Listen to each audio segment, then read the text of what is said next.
For today's vlog, samahan niyo akong gumawa ng ice cream! So, kailangan natin ng 1 cup of sugar, 1 cup of cornstarch, 1 can evap, 1 can condense, at ang ating cream of cookies.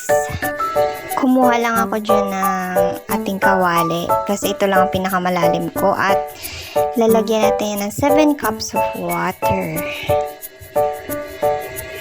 Tinunaw ko na din dyan yung ating brown sugar.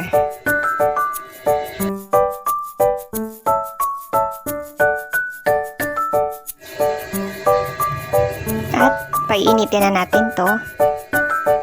Habang pinapainit nga natin yung ating mixture, ayan, lalagyan natin tong cornstarch natin ng 1 cup of water. Tutunawin lang natin yan. Pwede kayong gumamit ng cassava flour dito dahil mas malapot yung cassava flour. Pag cassava flour yung ginamit nyo is mga 3/4 cups lang. Pwede na. Kasi malapot siya. Mas malapot siya kaysa sa cornstarch. Set aside lang muna natin yan.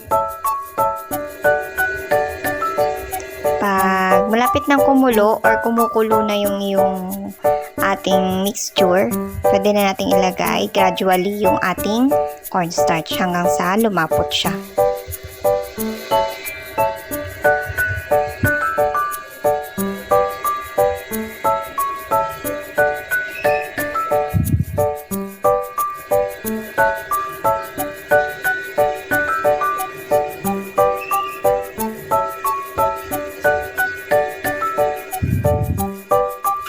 Kung sa tingin mo malapot na be, ilagay na natin yung evap at ang ating condense. Yan.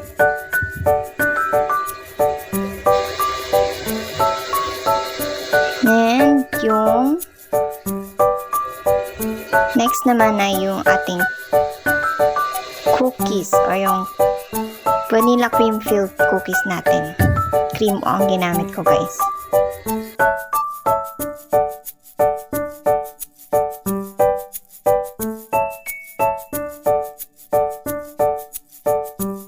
So, ayan, kapag malamig na, magbabalot na. Gamit ako ng 1.5 ng size ng plastic. Sukatan ko na 1/3 cup embudo. Ayan.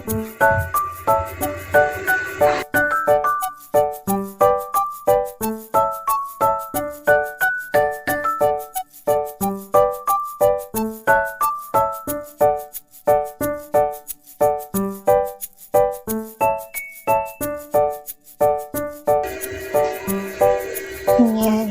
Medyo sumobra pa ako dyan, guys. So, ayan. Pinawasan ko pa yan. Yan. Ganyan lang. So, sa pagtali, ganyan lang. Lahin mo lang siya. And then, i-lock mo ulit. Saka mo ilan. Yan. Okay. Yan na yun. Basta yun na yun. Nakita mo naman, diba? Ikita mo naman, diba? Hindi mo na kailangan explain. Nakikita mo naman, diba? So, yan. Babalutin lang natin to lahat. For the go.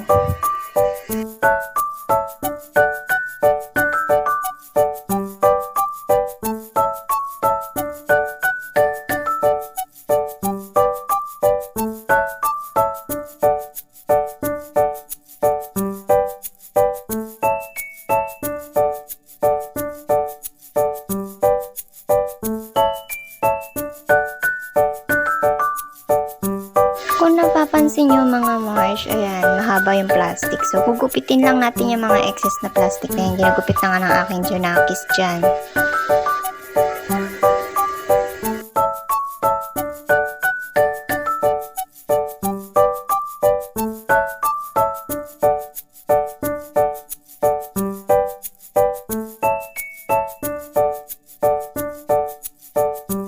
And, ayan mga Marsh, naka 51 pieces tayo.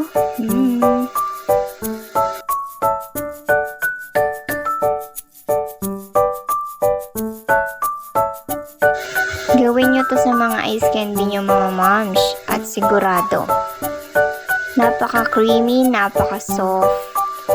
Parang ice cream ang texture niya mga mi. Yan. Wow! Time for the go.